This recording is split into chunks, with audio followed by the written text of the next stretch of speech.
शिवसेना खासदार संजय दीना पाटील यांच्या कथित वक्तव्याच्या निषेधार्थ महाड शहरातील पत्रकारांनी एकत्र येत जाहीर निषेध आंदोलन केलं।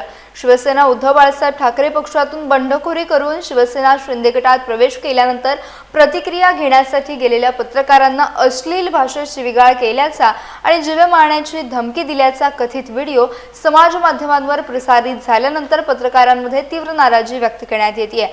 या पार्श्वभूमीवर महाडमधील पत्रकारांनी मनगटावर काळ्या फिती बांधून निषेध नोंदवला।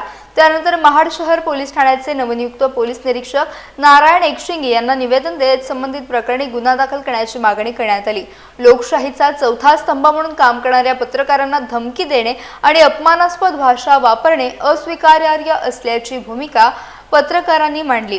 या आंदोलनात महाड तालुक्यातील विविध वृत्तपत्र, वृत्तवाहिन्या आणि डिजिटल माध्यमातील पत्रकार सहभागी झाले होते। आता या निवेदनावर पोलीस प्रशासन कोणती कारवाई करणार याकडे पत्रकारांचं सर्वांचं लक्ष लागलंय। खासदार तसेच अश्लील भाषेमध्ये शिवीगाळ केला, या त्यांच्या कृत्याचा आम्ही महाड पत्रकारांच्या वतीनं त्यांचा इथं निषेध करतो, धिक्कार करतो।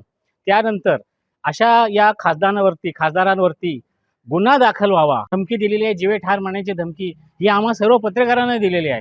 आज आम्हाला पत्रकारितेमध्ये काम करताना आज आम्ही निर्भयपणे कसं काय काम करायचं, अशा पद्धतीने जर पत्रकारांना जीवे ठार मारण्याच्या धमक्या जर येऊ लागल्या आणि ते सुद्धा व्हिडिओ रेकॉर्डिंग ज्याचं सोशल मीडियावरती सगळ्या न्यूज चॅनलवरती सगळ्या अख्ख्या महाराष्ट्राने बघितलेलं आहे। इतका अर्वाच्य भाषेमध्ये त्या माणसाने ज्या पद्धतीने शिवीगाळ केलेला आहे, जीवे ठार मारण्याची धमकी दिलेली आहे, अशा पद्धतीने जर होत असेल तर हा कुठेतरी लोकशाहीचा चौथा आधारस्तंभ कुठेतरी ढासळतोय आणि हा जाणीवपूर्वक या पत्रकारांना जर अशा पद्धतीने जर कुठे धोका निर्माण होणार असेल तर आम्ही मग आमची पत्रकारिता करायची कशी। आणि ह्यासाठी आज आम्ही या ठिकाणी महाड तालुक्यातील सर्व पत्रकार या ठिकाणी आम्ही सर्व संघटनांचे पत्रकार या ठिकाणी आम्ही एकवटलो। आम्ही छत्रपती शिवाजी महाराज चौक या ठिकाणी त्यांचा निषेध देखील केला।